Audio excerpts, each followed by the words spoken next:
Isn't that like such a tune? Hi, It's Jen. Dude, it's such a banger. You should have seen me. I was dancing and singing to myself for the entirety of the intro. I thought that could go either way. I was like thinking, oh right, we've got to play like one of my guest's favorite artists as an intro tune this week, and I was Oh, like, fuck yeah. whoa, what are we gonna drop? Am I gonna like? I need to pick something that shows that I maybe like have a little bit more insight than the average, Taylor Swift listener. And I just went with a single because I was like, if I like make it really super deep, it might be a bit fucking awkward. So Yeah. that's what we landed on. I So mean, listen, I love the whole range of Taylor Swift. Like I tell people yeah, all the time, I'm like, that woman has like transformed my frontal lobe. It is oh yeah. not the same. So like, dude, you could have played like some sad, depressing songs off of Tortured Poets Department, and I also would have been Oh shit. jamming. But Yeah. I yeah, that's a banger. We love yeah. Opalite. I've my missus is a huge Swifty, as you know. So I went to the Rep tour. I was at the Eras tour. I've earned my stripes, man. I've earned my stripes. So I want to get this posted out and tweeted as well. Is X still bugging for you? Have you managed to get something in so people know I that was you're here and able to talking to us? I was able to retweet on the phone, and then it's like Okay. bugging in and out. So hopefully the Okay. phone Sweet. works, and then I'll Cool. obviously go We'll quote. we'll we'll let people do the thing. Well, welcome, Jen, to this, which feels so long overdue. How long have I been saying to you to come and do this now? It's just never, the stars have never aligned, have they? Since like last year. I think we've been talking about it. Yeah. So we titled this one, like I've gone as clickbait as I possibly can with how to get more views than everyone else. And it's so funny that Twitter's bugging as we're live, and we're probably going to get less views than we've had in like the longest You know, time. So if I would have yeah. known that that was going to be the title, I would have like gone to somewhere with a bathtub, set up the stream. Like I would have, Yeah. you should have told Right. me in advance. Can you give some context into what you mean there? Because there's a little bit of an inside joke. What? Because that'll also help me like introduce who you are for our audience that don't know your particular skill set. What is what is this bathtub that you speak of? So I occasionally make breakdown videos and educational content around what I think are like really tough concepts, and I try to break it down to not quite normie level, but like Yeah. people who are in crypto who are super excited about crypto, but like still don't fully understand the technical intricacies. Yeah. Um, and last year, I like took a bit of a hiatus after I had been covering one ecosystem that shall not be named. And then I obviously stumbled upon Hyperliquid, fell in love, and I was like, I need a full rebrand. And I thought, the best way to do this was to try to generate as many eyeballs as possible. So my first video on Hyperliquid, I made in a bathtub, which was a play off of The Wolf of Wall Street, but also this idea that like bathtub, water, liquidity, Hyperliquid, Yep. girl in Yeah. bathtub. And I was straight up in the bath. And my mom actually helped me set it up. All right. Okay. So Hilarious. the behind the scenes insight there. So like you are being very modest there as well. So the reason that we've titled this that way is because, as I say, Jen's like deep in Hyperliquid as we all are. It's like literally the only open position I have in my port at the minute, and now's a good time to be talking about hype. So we're going to be talking about that. We've had a little bit of relief in the past, like technically week or so. I have no idea whether this means that we're out of the woods yet. Hey, another little tail reference for you. But I'm not convinced. However, I am convinced in like the long-term strength of hype as an asset and Hyperliquid as in its entirety. And I also think it's a really good time to do this. And Josh, if he was here, who's our head of production, would be shouting at me that I'm only just now basically getting into the hook and the crux of the video intro. For those that like watch it after the fact, he was like, the title needs to immediately follow like what you kind of, but we are going to talk about the whole fascination and like fad at the minute with like what new media is and video and like kind of working out how to essentially create an identity and create stuff that is good online and travels well, because I think there's probably a lot of people who don't maybe know like even how to start with that kind of thing, and Jen is the master of that and kind of runs a sort of, I guess, agency along the side that she's very coy about, but is also super successful. So hoping we can get some insight and just kind of a little bit of a riff on some of the things that you might need to know if you're looking at getting into more of that from a career point of view in the ever-growing AI encroaching landscape. Because like as long as you have a face and a body, maybe you'll be saved from the AI job. Yeah, and we have already had a comment, and someone's like replied to the title: "How to get more views? Mention Harry Potter, Sonic, Obama, 10 Enu, and watch people come in confused, intrigued, loving, and hate filling your content, whatever medium." That's actually bang on, but I don't think we're going to talk about memes today, Eucas. Unfortunately, not one of the things that I've noticed, and I feel like it's not with all content, but particularly like crypto content. And I see it a lot in gaming too. Like people will always be like, how to get more views, just be a girl. But it's like, if you go through some of my most watched videos, even incredibly well-researched ones, like people will just hate on the fact that I'm a girl. Really? So I always thought that was funny. Yeah. I also think that's an unfortunate symptom and byproduct of CT and anonymous creepy humans on the internet. I mean, how much can you say about that really? Like we were laughing the other week. Someone accused me of like balding because I usually wear a cap, and they were like, Alex hasn't had his cap off in a while. And I'm kidding, he was joking. I think we know the guy, he's like part of our community. But it's funny, isn't it, like being vulnerable online and like people seeing your face and shit. There's like an odd, and even though we exist within this like tiny little microcosm of the microcosm, it's like I sometimes do think, like as you say, like some of the hate that I see towards like female creators and that whole thing feels a little bit intense. I don't envy you guys with that. I mean, I think once you realize that you don't really need to give a shit about what random people on the internet say about you, and then you realize like, oh, it's kind of that whole like, you know what, all engagement is good engagement in this case. So yeah, no one uses and everything. It's that comment just made me think of that. So we don't have to derail there. We're not going to derail. Yeah, right. So let's talk about hype first. So as we speak, I mean, it's up like 12.5% in the last week to like just over $41 now.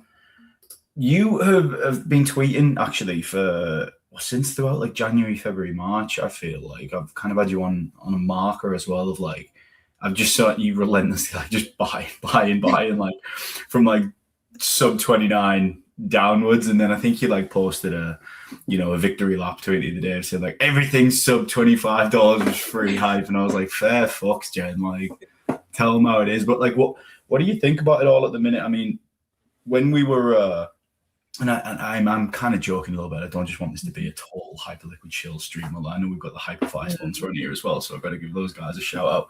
Love Andy and the team there. But what do you think genuinely, as far as like a roadmap perspective? Like, why are you so pilled on the whole thing? And we can go as like deep as you want or don't want. And I mean, obviously you just got like incredible bullishness on it. And we said yesterday, didn't we? It's just like hype, spot, and chill.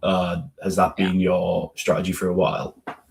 Yeah, I would say it's been my strategy more or less for the last year. Like I've had friends reach out being like, oh, do you want to look at like this crypto project or like, and I'm just kind of like, if it has nothing to do with Hyperliquid, I don't want to touch it. Like you can tell me about it, but I'm not touching it. Like it's just, I can't deal with the stress. It's funny. I was actually replying to someone's tweet earlier this morning. I think the main reason for bullishness is because for the first time, there is a team and a protocol that has come out and set forth this grand mission. Like we've seen it time and time again before. Like how many brands in the crypto space have been like, we're going to bring the next billion users on chain, blah, blah, blah, blah, blah, lofty, lofty, lofty. And then you have Hyperliquid that is not VC backed, that was bootstrapped, come out and be like, we're going to build the house of all of finance. And like, that was kind of it. And now we're actually seeing the house of finance actually get built. This morning, the S&P 500 officially future contract with Trade XYZ, which is one of the main like HIP3 deployers on Hyperliquid. So it's like we're seeing massive partnerships, right? And we're seeing this infrastructure that actually works, that is every day getting more and more battle tested with trillions of dollars of all-time volume, like billions of dollars of open interest. I don't know. I think it's like one of those things where if we really believe the world is coming on chain and finance is coming on chain, like Hyperliquid has built the rails that we're seeing a lot of that play out on. And it's just hard not to be bullish on it, you know? At least that's my perspective.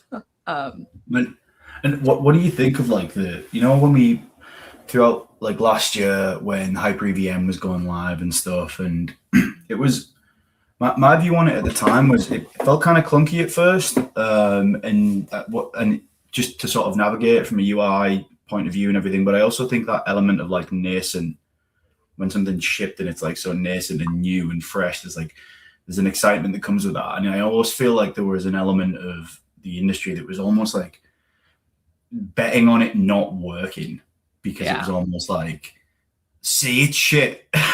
Yeah.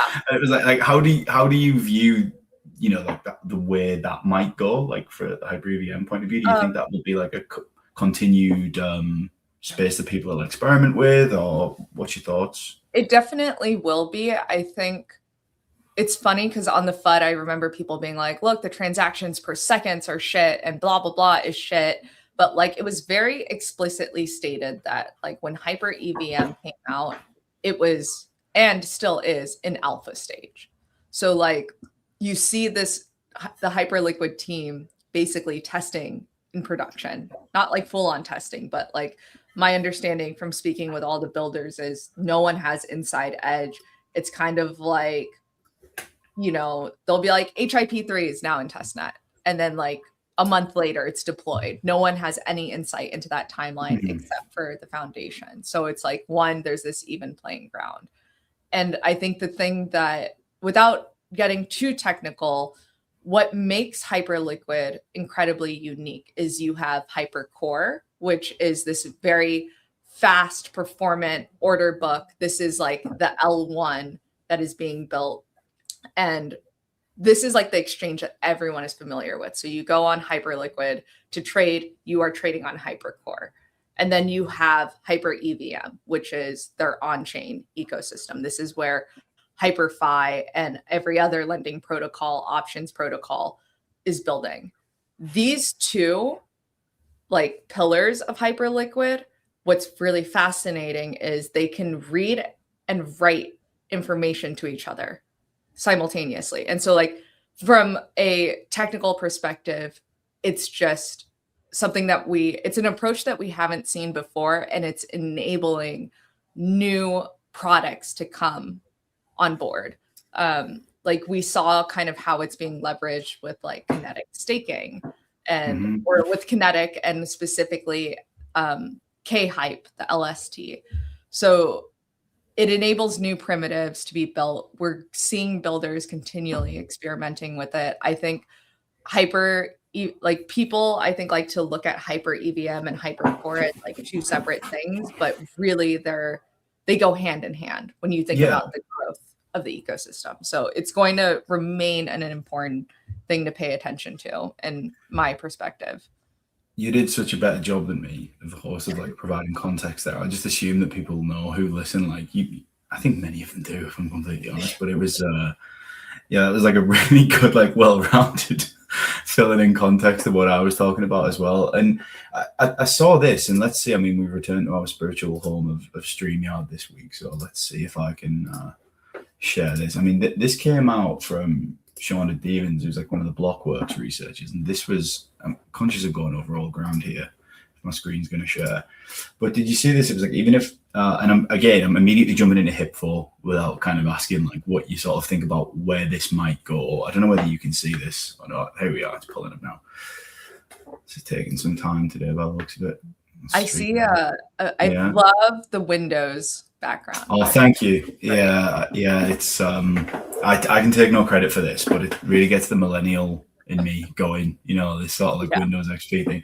I mean, this I thought was like, and again, obviously it's back and forth at the time. Like even if HIP4 captured 100% of polymarket volume, the line item would still just adjust circa 5% of Hyperliquid revenue. I believe this highlights that the scale of perp markets, including HIP3, is massive. Hyperliquid is undervalued at 7 bill v polymarket 10 v recent round. Obviously, this was like back in February, so it's definitely outdated. But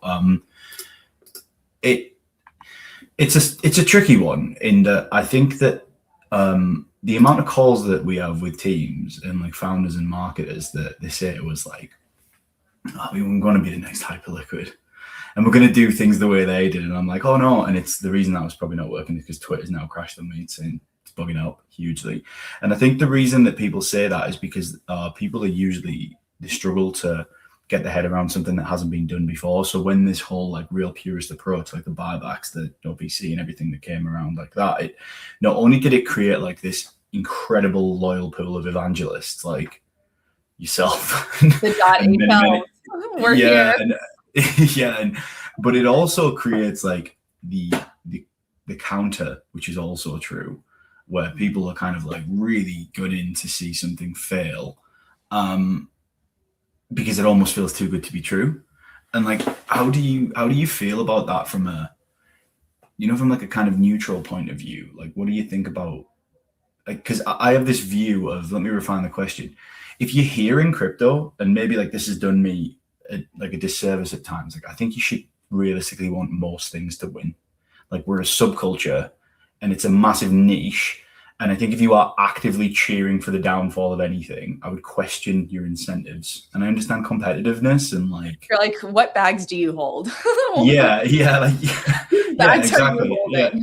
Yeah. And like, what's your view of that on a philosophical level? Like, do you, because I can imagine what Jeff would say, who wouldn't give a flying fuck, but what do you think about, the kind of the balance that we see in that sometimes? I mean, I think it's like,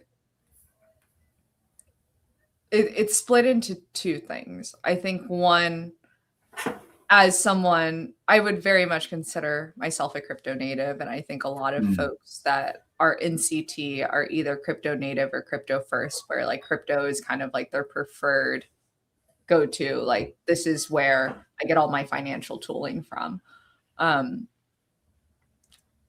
I say this a lot, and it's kind of like one of those things of like, one, why are we here? We can talk about that horrendous Vanity Fair article that came out yesterday. Oh, shit, yeah. But, someone was like, technology without belief and technology without spirituality is like nothing. Like, we are building a religion. And I was just like, I wouldn't frame it like that. That's fucking crazy.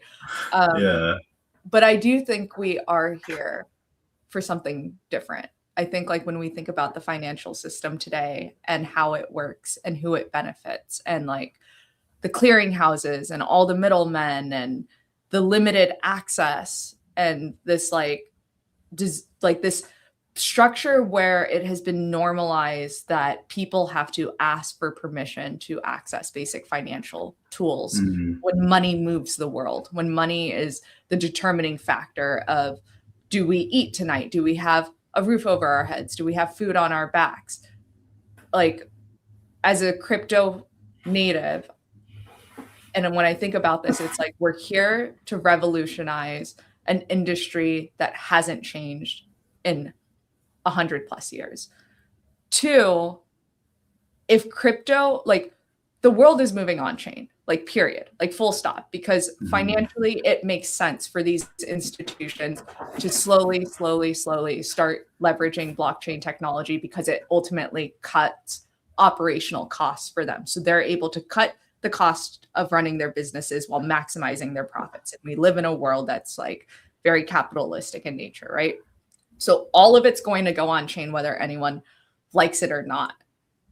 But when I think about like, why we need to root for crypto first solutions to win, why do we need to root for crypto native teams to win, is because if we just let the institutions and banks come in and leverage this technology, and they dictate all of the regulation around it across different countries, we're just going to get the same system that doesn't really work for anyone on crypto rails. Mm-hmm.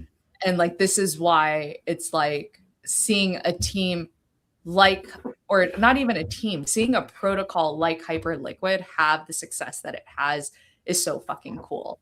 Seeing that Hyperliquid now has people on the Hill in DC educating lawmakers about DeFi and how smart contracts work, and like the importance of all of this is so fucking important, because we need crypto to have a voice as we start to like shape this wild west into something that is more regulated. So like I guess the long story short is like, I think if you're here and you believe in this technology, you shouldn't really root for anyone to fail. Like, obviously, I think we have seen bad actors in this space time and time again get put on pedestals. Like, you know, I was talking with some friends about it. It's like if SBF got pardoned or like came out, he would raise money like that for his next. Like, without a doubt. He could probably raise it now, to be honest. Like, I think he would be absolutely fine raising right now, even in himself. And it's like, so I get it. I feel like there is a lot of like moral and ethical gray areas. And it's like, I don't necessarily want like the bad actors to just like continually get money shoved into them. But I think that's why it's like when I see something like Hyperliquid and like the alignment that that foundation has with its users and the way they've gone about things, it's very, very admirable. And it's like, after being in this space for like almost 5 years, like that is the kind of thing that I want to bet on, where like they have just as much to lose if they fail. They have more to lose if they fail than anyone else, quite frankly. I think that I could kind of keep spinning off this, but I would like glanced at the clock and I was like, oh, that's 25 minutes longer than I thought we'd maybe like spend just like riffing philosophically on hype. So like, let me end this section with this bit. To put you on the spot, because I think when people like just systematically buy an asset like hype and just accumulate spot, and I sometimes think like one of the questions is like, well, how do you view it long term in terms of like whether that's price action, like price targets, whatever that may be? Like, how do you view it? Do you view it cycle to cycle, or do you kind of look at it and go, time to accumulate, time to sell? Or do you look at this thing and think, oh, this could like really, are you like totally pilled on the point where I'm so there's pilled. no ceiling? Right, okay. I'm like so pilled. Like unless I am in a situation where I ever have to sell my hype, at least within like the next 5 years, I don't want to touch it.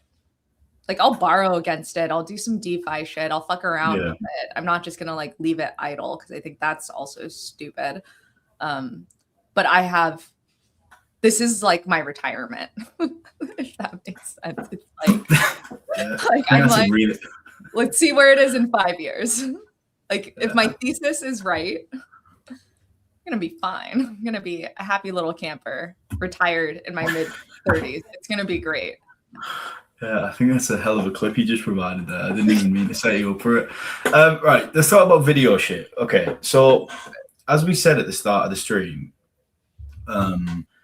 you and us and we, which is I guess kind of why we became pals, do a lot of this sort of stuff inside out. And as we both have said, one of the things that happened over the past, I would say 6 to 7 months time ago, whatever that may be, like Mark Andreessen did the Mark Andreessen thing and was like, hey, this is a thing called new media. And now for like a lot of our companies under the A16Z crypto portfolio bracket, we're gonna like, and he released this piece that if you haven't seen it, I'm not gonna link it, just like Google bloody A16Z new media and it'll come straight up. And the crux of this thing is that they were going to deploy these teams that would like essentially help teams launch to like gain traction and use content as a vehicle for that. And one of the things that I get quite frequently asked from whether it's teams that want to work with us or teams that we shoot with or just like friends of ours in the industry, is they say like, well, are you worried about this? Can't teams just do it themselves? And I think that the reason that you get that question, and since you've obviously seen like Ethereum Foundation stuff set up their own like little operation, I say little, God, bigger compared to what we're running. And I want to know your take on it and like how you, before we get into the crux of like the do's and the don'ts, like what did you think of seeing all that and then like seeing the way people discuss it? I'm assuming it reached your timeline as well of like how to approach video content and for people like us who've done it for a long time, not that it's a sort of like, how dare they, but it's more of a case of like, what was your view seeing that? And are you kind of bullish on seeing people test it and play around with stuff, or do you see it more of like, is it threatening? Like, what do you think? No, I think it's great. I think the more people that test and play around with shit is great. Like creativity is like one of the core pillars of like being human, right? And like a core pillar of the human existence. And to see more folks start to explore like this medium of being creative, I think is fantastic. I think it takes the right person out of like, if teams are going to do it internally, that team has to have the right perspective and viewpoint on doing it. Like, I hope that makes sense. Cause like what I've come across, and I'm not sure if you've come across this as brands reach out, is there's like two types of founders, especially in tech that I've found. There's like one type of founder that's like, all these videos are bullshit and it's all a scam. And like my educational videos that I make, for example, like, oh, that's just like KOL slop and blah, blah, blah, blah, blah. Like, we don't need that, product wins. Like, that's been one perspective and type of founder that I've come across. And then the other type of founder acknowledges like the importance of brand and storytelling. And then you split that type of founder into two types of people. There's the ones that want to do it as cheaply as possible with as minimal resources as possible. And then there's the other one that's willing to invest in it. The only way a brand can have a quote unquote like new media division is if they, one, realize the importance in storytelling and branding, two, are willing to invest in it, because it's not cheap to do.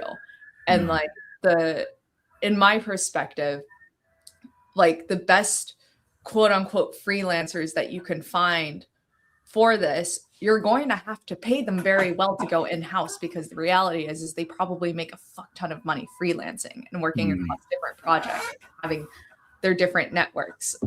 This is a huge reason why I now have, I call it my like boutique creative agency production company, because I love working with different brands.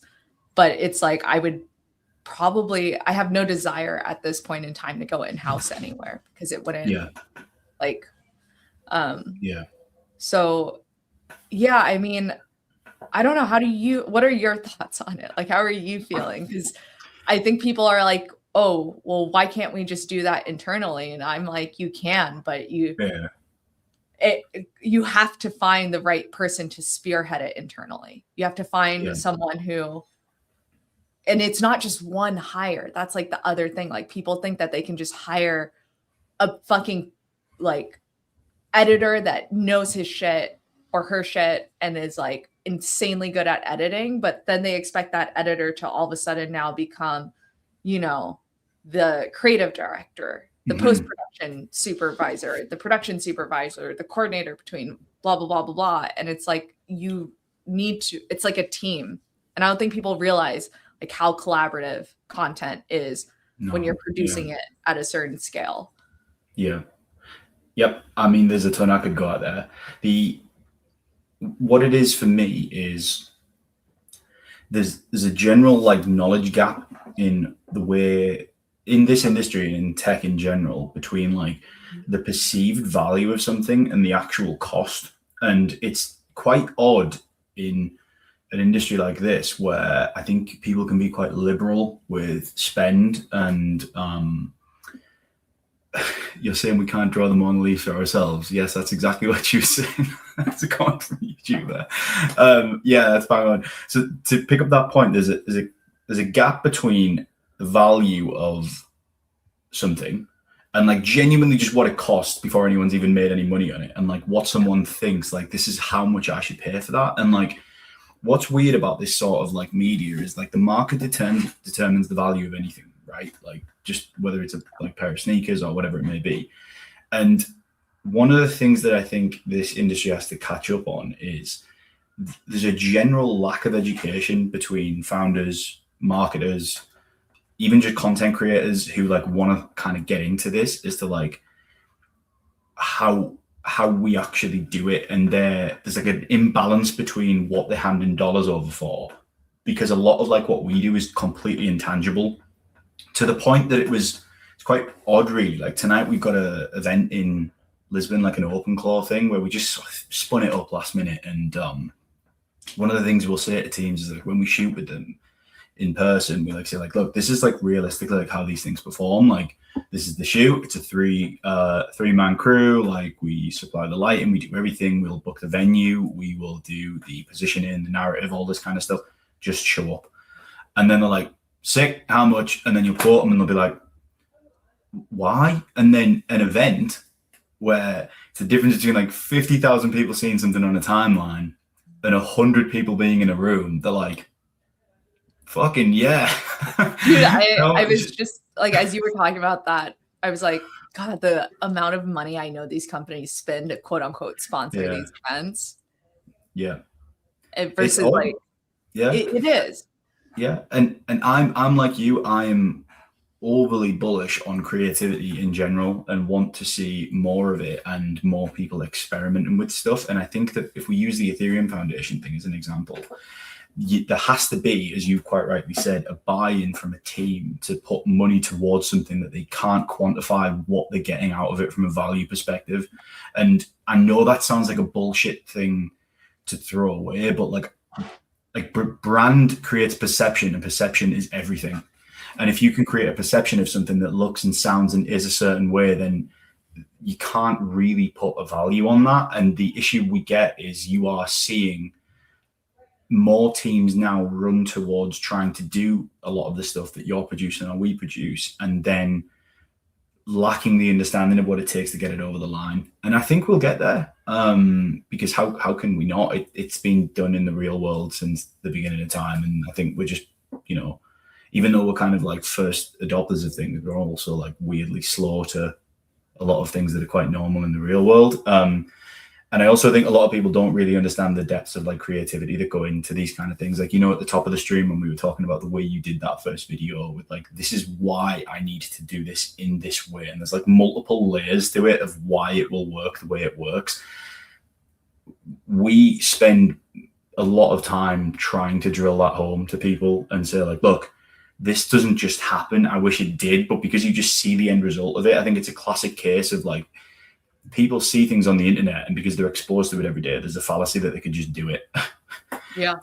And I mean, not to shill my own work, but last year for Plasma, I think we did four of these like quote unquote new media-esque videos for them. And in total, like I think across all four, it was like a couple million in views. Yeah. And impressions. And like it was really funny because it was like, okay, we crafted a story. Obviously we didn't use voiceover, we overlaid B-roll for all of like the points that we were trying to communicate, and these videos started performing really, really well. And then every day I would wake up and like look at my timeline, and there was like another brand that literally tried to do what we did with Plasma, because they probably saw, they were like, oh, this is so simple, like, oh, it's just like B-roll, and like, oh, let me like throw all of these value props out there. And I don't think that they realize that like when I am working on creative like that, it's not just like okay, we're gonna have like a montage with money, and then we're gonna put this phrase over it. No, it's like, what is the story? And we actually break it down into a storyboard frame for frame. And then we like start sourcing footage immediately to be like, okay, how do we craft this? This is the journey we want to take the viewer on, and this is what we want them to feel. And I don't think people realize that, like, that takes time. It's not like something we whip together in just like a night. You've just said that already then, storytelling. You used the word. How do you think about that? And how do you think, if someone came to you and said, what does this mean? And like, how do I derive value from it? Like, how do you typically have those conversations? Oh, I don't. Like, interesting. I'm not going out and chasing brands trying to pitch them on like, this is why this is valuable, because, you know, I am over 10 years into my professional career in production and content. And I've realized, it goes back to what I was telling you earlier. There's those two types of founders. I'm not going to try to convert the first type of founder that just doesn't see the value, that like wants their product to speak for themselves, because why would I, when there's a plethora of founders that are seeing the value, and maybe they don't fully get it, but they know that they have to invest here. And like those people, it's like, we'll break it down. And by the time they come talk to someone like me, they already are like, we want to invest in brand.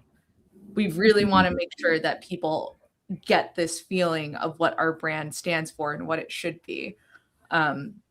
And then we talk about story. And like, that's just more of like me getting to dig in with them on the story of their brand. And I think they realize that that in itself is pretty valuable, because they start to figure out, oh, this is what we don't want, but this is what we do want. And it's like a discovery process we go through together.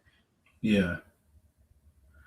Yeah. So do you, that's interesting. You're the second person that said that to me, you know, who's like in our world of not being concerned with the people who don't get it. And I think that, look, there's different ways we could talk about this, right? Isn't there? As far as like, well, are you like looking from like a route of monetization? You know, if you were listening to this and you were going, oh, I'm going to make this content and like, I will start selling a service as a content creator or whatever that may be, as a filmmaker, as a videographer, as an editor.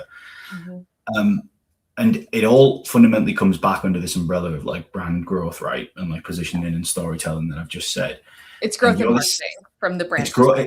It's growth and marketing. And like the thing with marketing is like, it's such a broad term that you can like break that down into different verticals as well. Like it's not, and this one does not fall under like, oh, it's a cost per acquisition type deal. Like it's just not. Like you can't put a figure against like how many people watch this interview with X. Like we did one with a team, and one of the things they said after was they were like, oh, this was awesome, but it didn't move the needle. I was like, move the needle?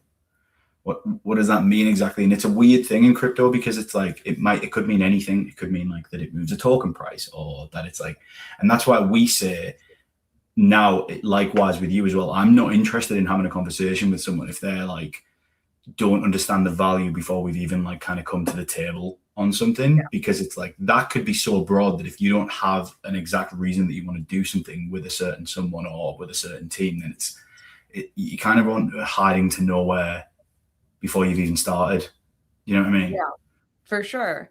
And I also just think like we said, these things don't get produced overnight. Like how many active projects do you have going on right now? Like 2, I guess, going into Cannes. 2, like that are going to be video focused. Yeah, which probably is IRL and probably stuff. Multi-pronged, right? Yeah, multi-deliverable. Yep. So you have clients that are stoked on your work, that are like, we're going to invest in brand and storytelling. Why are you going? It's like, for me, it's like, why would we divert time away from paying clients that are going deep with us, that like value what we think and like our perspective on how things should be positioned? You know what I mean? Yeah. Like at the end of the day, I hate to get so like money with it, but it's like time is money. And the other thing too is when I remember Nev was like talking about how like people were reaching out to him being like, hey, will you do this? And then like not paying him jack shit for it. Like I always tell brands that come to me, like the sticker cost of engagement is probably going to be higher than you think it is.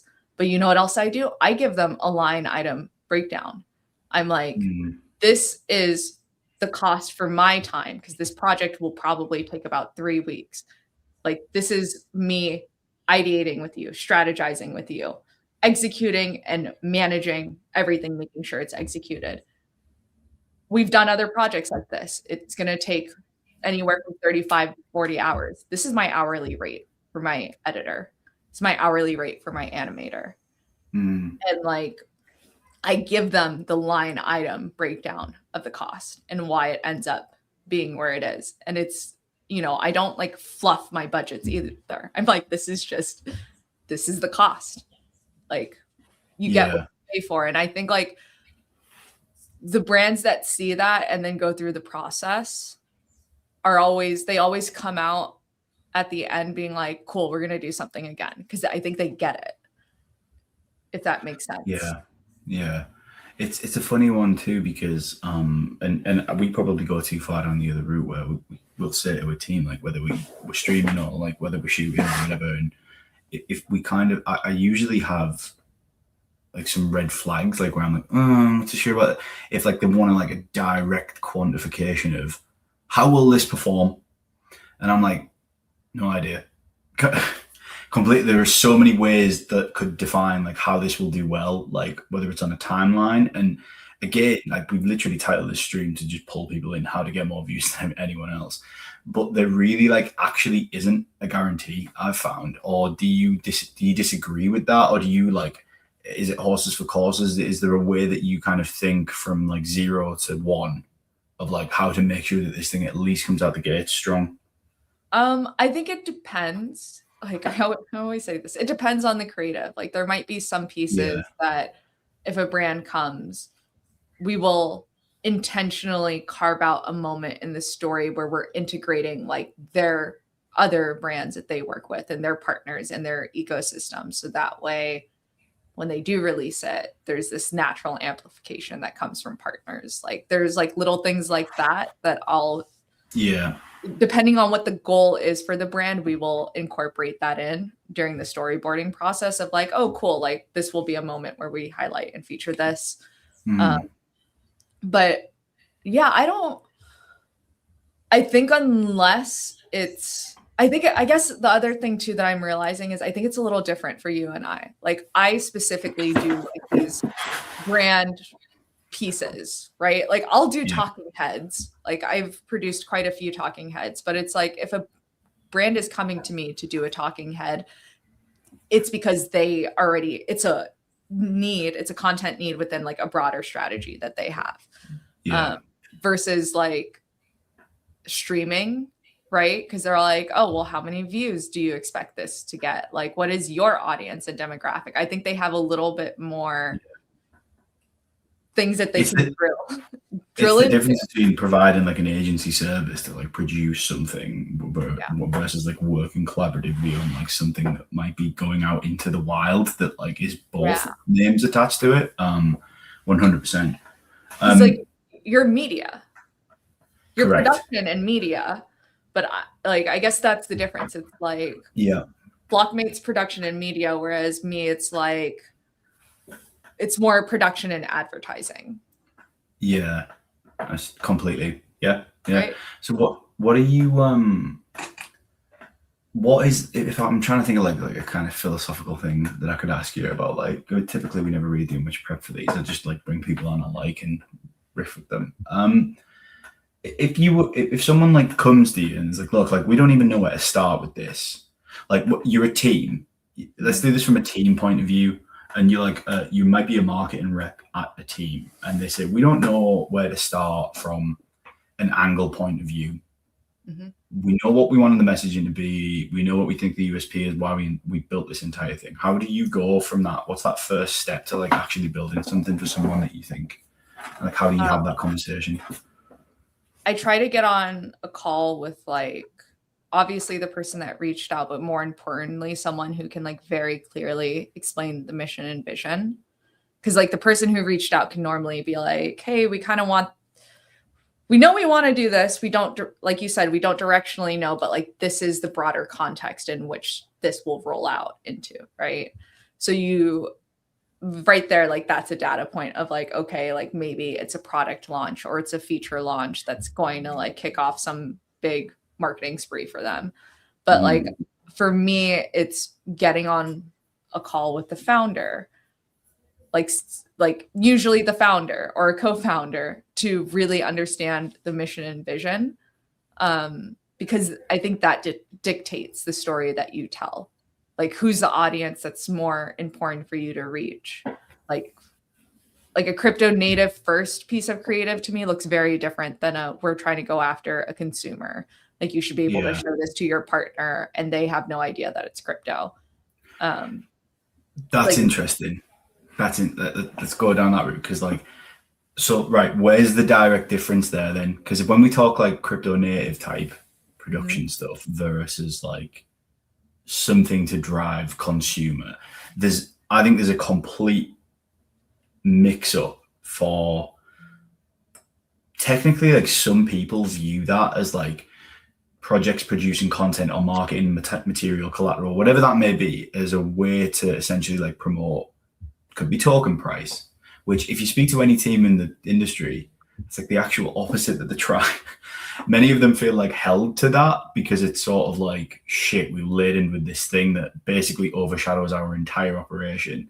And it's quite a tricky thing, isn't it, to go, if in a normal world you were like, you're creating content for Instagram and it's like, oh, this needs to drive more people to buy this product, hair gel, whatever it could be. Here, this is why I think the storytelling element is so important, because like this is what we try and drill down into people. It's like, what you guys stand for should probably be the most important thing that comes through in everything you do from a public facing aspect.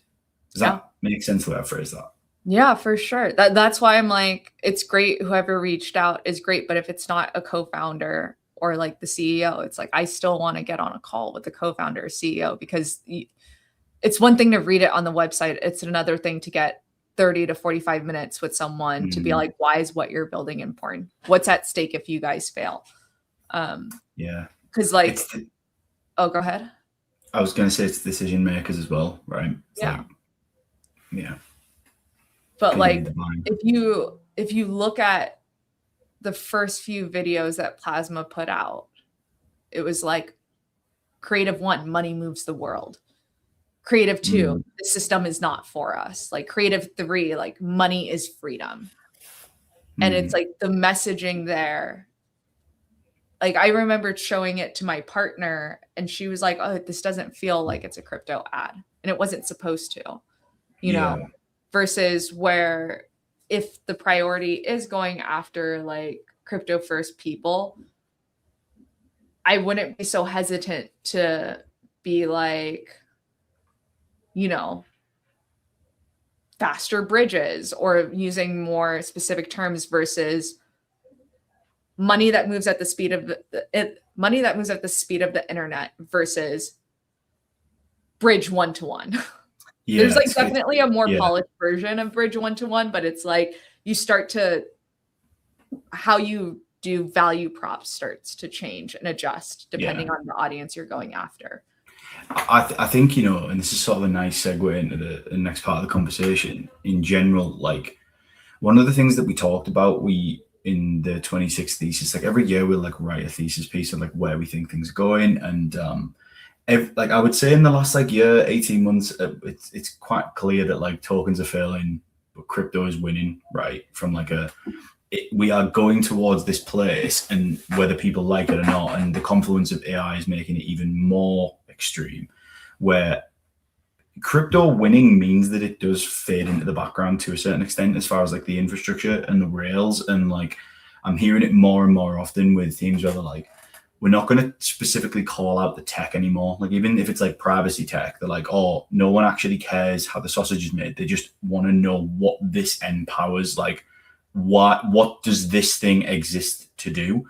Whereas I think we've been caught in this echo chamber for the longest time of trying to convince ourselves of like this complex technology of like low as you latency, 1,000 transactions per second, like more technical specs versus correct. And it now feels like, because the industry's moving that way, you can be way more creative and abstract with how you position it from a messaging point of view, because it needs to be, because like even like the like yield, like interest, like all this kind of shit that we've just like made up these jargon terms, and it feels, as frustrated as people have been because people have not made money from a trading point of view, from an industry point of view, it almost feels like the best potential we've had since I've been in the space, as far as like where we're going from a blockchain infrastructure perspective. And yes, there's an argument to be made about like Bitcoin ethos versus like blockchain adoption with like the likes of Tempo and all this kind of thing coming online.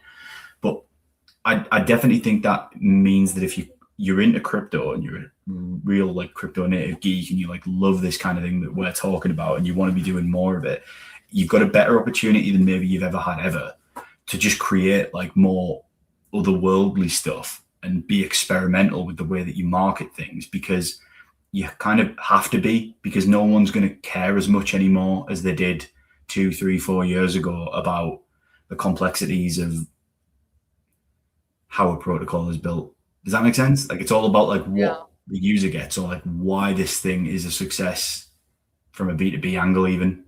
It's your product benefits at the end of the day. Yeah. Like, and I spent a little bit of time in e-com marketing, and that gets fucking drilled into you. Like basically after I did client and agency work, I did e-com marketing for a bit during COVID. And then like it came to crypto. But like, dude, there are only so many ways. Like one of the brands that I worked for was a protein brand.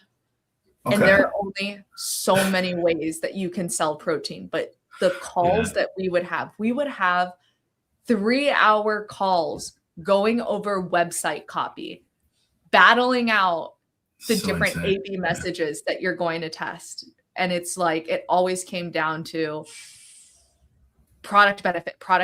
How can we show product benefit? Like not only just in the copy, but in the visuals, but like, how do we bring storytelling into showing the product benefit? And so it's funny because it's like, we're talking about this as if like it's a new revolutionary concept, right? For like these crypto companies. It's so funny, yeah. But this is the standard across every other industry. And it's like, I saw this comment, like, how do you assure businesses that it's worth investing in marketing? It's one of those things that most brands and even protocols, if we want to stay crypto specific, but let's like actually broaden it to brands. Most brands, if they do zero marketing and it's all word of mouth, they will only grow so big.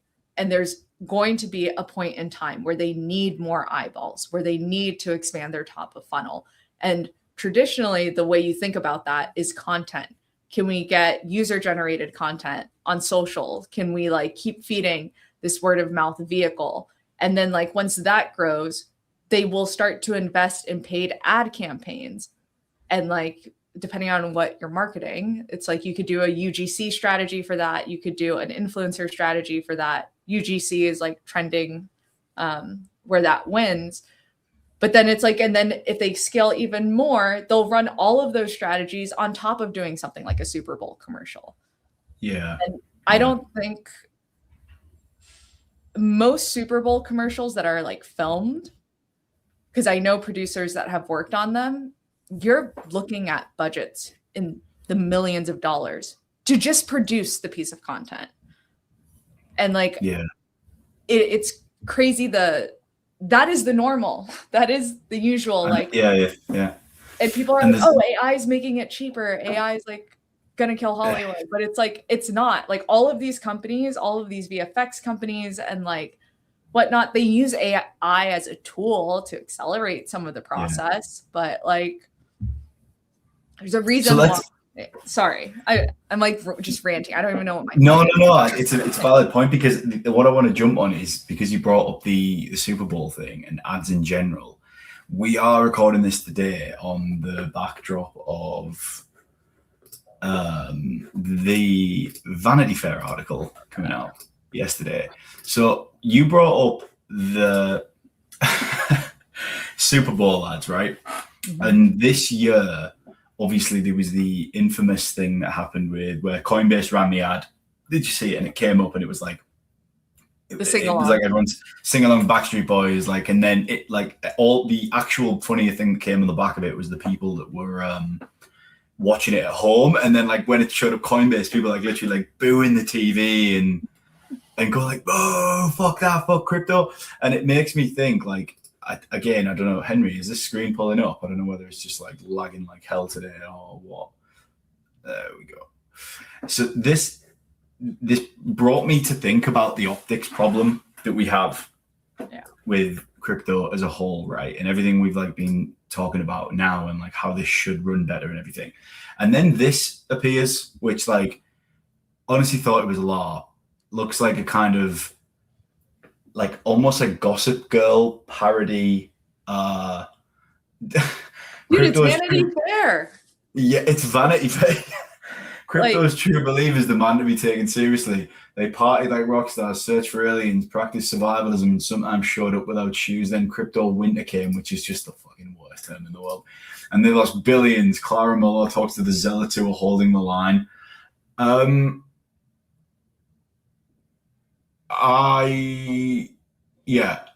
did you think when you saw this? Oh my God. I thought, honestly, I was just like, I almost felt like the people who did it just did it to stroke their own fucking ego. You know, it's kind of like how everyone is like, I don't want Forbes 30 under 30, but if they ever got it or even shortlisted for it, like it's a thing. Like I was shortlisted for Forbes 30 under 30. And I remember that year, it was like such a highlight for me. I was like, damn it, I was so close. Like maybe I'll get it in the next year, the next 2 years. And I think like that's just pride and ego. And I honestly felt embarrassed. Like I skimmed the article and I was just like, no. Yeah. Like what? Like how is this the shit that like mainstream audiences see instead of like Eric Voorhees and his permissionless speech from like 2 years ago talking about how we're here to change the world for the better. Like I feel like our space, because it is so financially driven and because like the gains can be so insane, it's like pulled between build a better world versus like get rich, stroke my ego, do all of the things that make me feel like I'm a celebrity and like I'm famous. Do you see that too? Do you know what I'm talking about?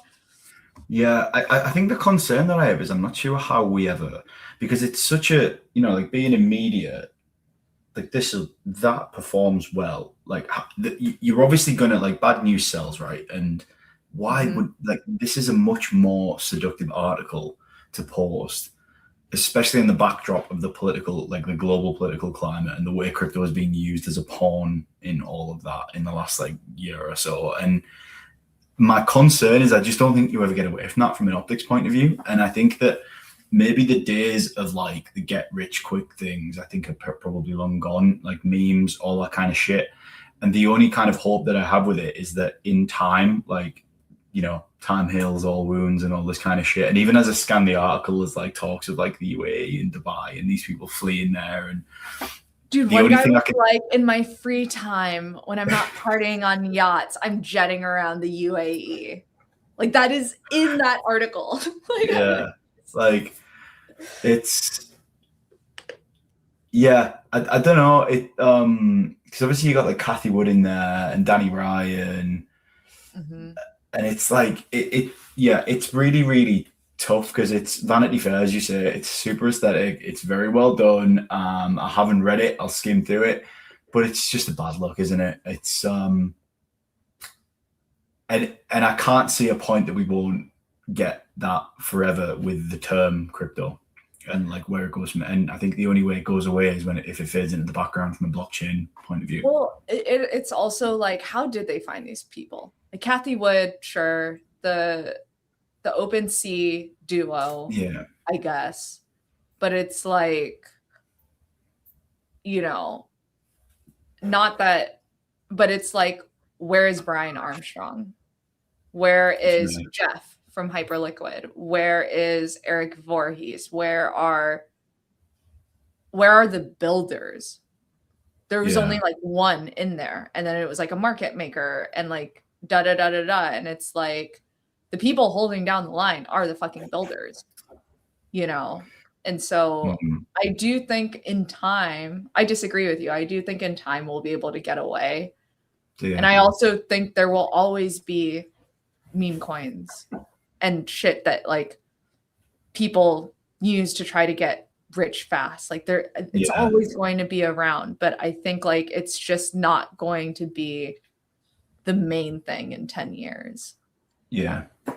I think you forget how early this all still is as well, because like days, like months feel like days. Yeah. Am I getting that the right way around? And it's like, you take a few days offline like I did last week, and all of a sudden it feels like it's been a month, and it hasn't. I think hopefully you're right. It's just, it carries a lot of weight, doesn't it? Crypto. It's like a dirty word sometimes when you're speaking to normies about it. And it's a funny thing. It's like even telling someone, "Oh, what do you do?" It's like, "Oh, I work in tech." Well, I hope you're right. I'm conscious we ran over an hour already, and I think we could have gone like well more down the rabbit hole there, Jen. I would love to run this back, and I just want to say thanks for coming on and talking about this stuff with me and us, and we could probably do another 2 more hours of this, talking about video and optics and everything else that comes with it. So you are like, if people haven't found Jen already, I mean, if you're watching on YouTube after the fact, like you should have hopefully found it on Twitter. It's been bugging the fuck out while we've been streaming. You can find her at DJen, and it'll be in the YouTube description and everything. Please go and look at her work. It's fucking sick, because I can say that, and she could probably say it herself, but hope you found that valuable. I certainly did. It's probably at risk of us just like talking shit, because that's sort of what I wanted to do with this hour. So thank you, Jen, for coming on. No, thank you, Alex, for having me. This was a ton of fun. Anytime you want to jam, I'm always down. It's always fun. I will see you all next week. Bye.